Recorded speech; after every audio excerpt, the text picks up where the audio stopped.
Hello friends, 555 शक्ति channel में आप सभी का एक बार फिर से बहुत बहुत स्वागत है। फ्रेंड्स, आज की वीडियो में हम कॉस्मिक मैरिज की बात करेंगे। बहुत सारे लोग इस गिल्ट में रहते हैं, यानी बहुत सारे ट्विन फ्लेम इस गिल्ट में रहते हैं कि अपने ट्विन फ्लेम को क्लेम करना गलत तो नहीं है, या फिर वो किसी और से शादी में रहते हैं और उन अपने ट्विन फ्लेम से मिलते हैं, फिर उनसे उनको लव हो जाता है। फिर वो सोचते हैं कि मैं ये क्या कर रही हूँ, ये तो बहुत गलत है। लाइक दिल पे तो कंट्रोल होता नहीं है, लेकिन फिर भी लव तो हो ही जाता है। और भी बहुत सारी चीज़ें होती हैं, जैसे एज डिफरेंस, उसकी वजह से भी बड़ा गिल्ट फील होने लगता है दोनों को, मतलब फेमिनाइन को भी हो सकता है, मैस्कुलाइन को भी हो सकता है। और इन सब चीज़ों की वजह से वो दोनों एक दूसरे से रन करने लगते हैं। तो आज हम इसी चीज़ के बारे में बात करेंगे कि आखिर ऐसा क्या है ट्विन फ्लेम जर्नी में जिसकी वजह से आपको लव हो जाता है और फिर भी आप एक दूसरे को क्लेम करते हैं, फिर भी एक दूसरे के साथ अगर रहना चाहते हैं तो ये कैसे सही है, ये गलत क्यों नहीं है, और क्यों डिवाइन इस लव का सपोर्ट करते हैं, क्यों डिवाइन के द्वारा ये गाइडेंस आती है आपको ट्विन फ्लेम जर्नी में कि आपको उन्हीं को क्लेम करना है या फिर आपको उन्हीं के साथ रहना चाहिए। अगर आपको भी ऐसा कहीं भी फील होता है कि ऐसा कुछ गिल्ट होना चाहिए हमारे अंदर, या हमें एज डिफरेंसेस के बारे में सोचना चाहिए, या किसी भी चीज़ के बारे में जो ट्विन फ्लेम जर्नी में ट्विन फ्लेम्स को एक दूसरे से अलग करती है, क्योंकि बिलीफ सिस्टम्स ही तो होते हैं ना जो उन दोनों को एक दूसरे से अलग करते हैं। तो यहाँ पे आपको कॉस्मिक मैरिज के बारे में जानना चाहिए और इसी के बारे में आज हम बात करेंगे।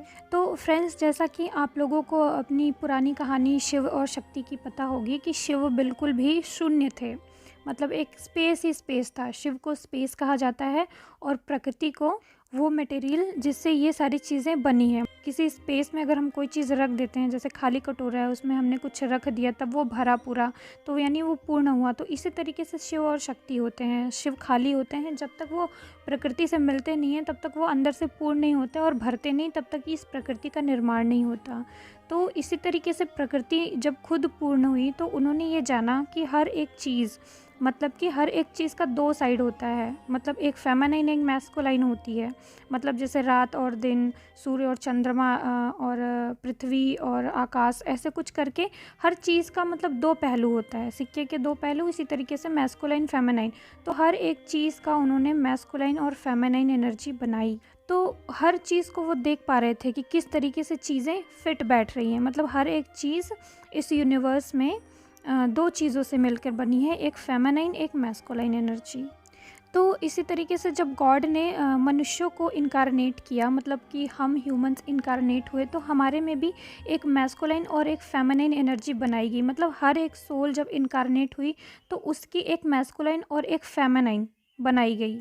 मतलब किसी भी सोल को सिंगल नहीं बनाया गया है, किसी भी चीज़ को सिंगल नहीं बनाया। कोई चीज़ अस्तित्व में सिंगल है ही नहीं है, तो मैस्कुलाइन और फेमिनाइन मतलब ह्यूमन को सिंगल कैसे बनाया जा सकता है। तो गॉड ने किसी को भी सिंगल बनाया ही नहीं, तो ह्यूमन को भी उन्होंने सिंगल बनाया नहीं। हर किसी को एक जोड़े के रूप में इनकारनेट किया है, चाहे वो कोई पक्षी हो, पंछियों का भी ट्विन फ्लेम होता है, हर इंसान का ट्विन फ्लेम होता है। मिले नहीं है ये अलग बात है, लेकिन होता है। जब गॉड ने बनाया था तो एक फेमिनाइन एक मैस्कुलाइन बनाया था, हर किसी का एक साथी बनाया था, जिससे कि वो पूर्ण फील कर सके अपने अंदर। मतलब अगर मैस्कुलाइन है तो वो तब तक पूर्ण फील नहीं करेगा जब तक वो फेमिनाइन से नहीं मिलेगा। और ये अधूरापन सिर्फ फीलिंग के बेस पे नहीं है कि हमको फील हो रहा है कि हम अधूरे हैं, नहीं, हमारी पावर्स भी अधूरी रहती है, इवन हमारा इनलाइटमेंट भी। दोनों जोड़ों में से एक भी अगर हायर रेलम तक पहुंचा तो दूसरे को उसका वेट करना ही पड़ेगा, तभी दोनों गॉड में यूनाइट हो सकते हैं, यानी उनका अस्तित्व फिर से गॉड में मिल सकता है। तो ये जो चीज़ है ना, इसको कॉस्मिक मैरिज बोलते हैं। जब गॉड ने इनकारनेट किया तो ऑटोमेटिक दो जोड़े के रूप में इनकारनेट किया, तो उसको कॉस्मिक मैरिज, जैसे कि इस दुनिया की व्यवस्था है ना कि इस यहाँ पे कंप्लीट एक ज़िंदगी के लिए, एक ज़िंदगी को कंप्लीट फील कराने के लिए हम शादियाँ कर देते हैं किसी की भी किसी से लाके। तो उसी तरीके से गॉड ने भी ये व्यवस्था करी थी, हर किसी का एक परिवार, एक साथी बनाया जो एक दूसरे को पूरी तरीके से कंप्लीट करें, एक दूसरे के लिए हमेशा अवेलेबल रहें, एक दूसरे को हमेशा प्यार करें, क्योंकि ये ऐसा ही होता है ना दुनिया की, जब तक हमारा खुद का ब्लड नहीं होता तब तक हम उसको उतना मतलब कि अनकंडीशनल लव नहीं कर सकते या पूरी तरीके से उसको समर्पित नहीं हो सकते। इसी तरीके से ट्विन फ्लेम भी एक दूसरे का परिवार है, एक दूसरे का ब्लड है, एक दूसरे की सोल है। ब्लड तो ह्यूमंस का होता है, गॉड के यहाँ पे यानी स्पिरिचुअली सोल होता है। तो दोनों के अंदर एक ही सोल, जैसा कि बोला जाता है। तो दोनों ही एक दूसरे का परिवार हैं, यानी दोनों एक दूसरे से कॉस्मिक मैरिज के थ्रू बंधे हुए हैं।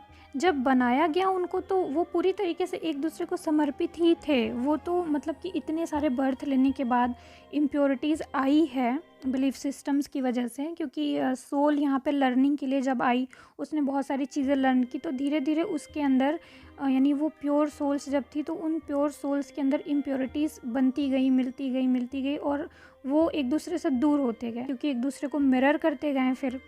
और अगर जीवात्मा जगत के नियम वाली बुक भी आपने पढ़ी थी तो उसमें भी ट्विन फ्लेम्स के बारे में थोड़ी सी जुड़वा आत्माएं करके ऐसी चर्चा है। उसमें यह भी बताया गया है कि दोनों ही एक दूसरे के परिवार हैं और दोनों में से कोई भी अगर गलत रास्ते पे जाता है या फिर खो जाता है तो दूसरे को अगर पता है तो उसको ढूंढ के लाना पड़ता है, क्योंकि ये पूरे लाइफ में गॉड ने उन्हीं दोनों को एक दूसरे के लिए बनाया है। दोनों ही एक दूसरे को हमेशा संभालेंगे, जैसे मैरिज में होता है कि 7 वचन दिए जाते हैं कि आप दोनों एक दूसरे के साथ रहेंगे वगैरह वगैरह, जो भी कुछ मुझे याद नहीं है। इसी तरीके से जब गॉड ने भी हमें इनकारनेट किया तो ऐसे ही इनकारनेट किया कि हम दोनों ही मतलब ट्विन फ्लेम्स एक दूसरे के लिए हमेशा ही अवेलेबल रहेंगे अगर दोनों एक साथ हैं तो, और दोनों की ही एक दूसरे के लिए हमेशा रिस्पॉन्सिबिलिटीज़ रहेंगी और दोनों का ही एक दूसरे पे पूरा अधिकार है। ये वो फील करें ना करें, उनकी सोल को पता है, वो सोल हमेशा फील करती है ये चीज़। ये डिस्टॉर्टेड होने के बाद उनको समझ नहीं आता, लेकिन अगर सोल लेवल पे वो अवेकन होंगे तो उनको समझ में आएगा कि ये जो हक वाली एनर्जी है, मतलब कि फेमिनिन अपने आप ही सोचती है कि तुम पर मेरा हक है, मैस्कुलाइन अपने आप ही सोचने लगते हैं कि इस पर मेरा हक है, मतलब वो मेरे लिए ही है, और फेमिनिन सोचती है वो मेरे लिए ही है। ऑटोमेटिक ये सोल से आता है। ऐसा सोचने के लिए, ऐसा फील करने के लिए उन्हें अलग से एफर्ट लगाने की ज़रूरत नहीं पड़ती। तो ये तो सत्य है कि फ्रेंड्स आप दोनों एक दूसरे के लिए ही बने हैं। तो आप दोनों यानी दोनों ट्विन फ्लेम, मैस्कुलाइन या फेमिनाइन, दोनों अगर इस वीडियो को सुन रहे हैं तो कभी भी ऐसा मन में ना सोचें कि हम अलग हो गए हैं या फिर ये सारी सिचुएशन। नहीं, ये जो सारी सिचुएशन आपके सामने है वो कहीं ना कहीं आप दोनों ही एक दूसरे की हेल्प कर रहे हैं। इनडायरेक्टली देख लीजिए, अवेकन होने में भी और अपलिफ्ट करने में भी, अपनी अपनी सोल को अपलिफ्ट करने में दोनों एक दूसरे की हेल्प ही कर रहे हैं। भले ही अलग अलग होके कर रहे हैं लेकिन एक दूसरे की हेल्प ही कर रहे हैं। और जो डिवाइन ऑर्डर के थ्रू मैंने फील किया है वो यही फील किया है कि इसमें कोई भी गिल्ट रखने की कोई बात नहीं है। हमको हमेशा अपनी हैप्पीनेस के लिए अपने ट्विन फ्लेम को क्लेम करना चाहिए। हमें हमेशा अधिकार है उसके ऊपर कि हम उसके साथ रहें। अगर आपकी इच्छा है उसके साथ रहने की तो पूरा आपका अधिकार है कि आप उसके साथ रहें। आपको कुछ नहीं करना, सिर्फ क्लेम करना है कि हाँ मैं उसके साथ रहना चाहता हूँ या रहना चाहती हूँ। चीज़ें अपने आप ही आपके अकॉर्डिंग होने लग जाएंगी। तो आपको कोई भी गिल्ट अगर आप मन में रखते हैं तो ये आपका ब्लॉकेजेस है। कोई भी अगर आप शर्म रखते हैं अपने अंदर या फिर कोई प्रॉब्लम रखते हैं कि अरे ये कैसे होगा, ये वो, या फिर आप इसको एक्सेप्ट नहीं करते हैं या किसी भी तरीके से आप इन सब चीज़ों को नहीं जानते हैं, तो आपको मतलब वही करना है कि खुद को जानना है। आप क्यों इस धरती पे आए, आप क्यों ट्विन फ्लेम है, ये सारी चीज़ें जानना है। और कैसे जानेंगे? स्पिरिचुअल वर्क करके, इनर वर्क करके। तो ये सारी चीज़ें जाननी है और जब आप जानते हैं तभी आपका एक्चुअल इनर वर्क होता है, तभी आप ये सारी चीज़ें अपने अंदर फील कर पाते हैं। उसी को कहते हैं ब्लॉकेजेस हील होना, और तभी आप लोग हारमोनियस यूनियन में आते हैं। अगर ब्लॉकेजेस बाकी हैं तो जाहिर सी बात है कुछ ना कुछ अगर ब्लॉकेजेस बाकी हैं तो यूनियन में आप लोग नहीं हैं।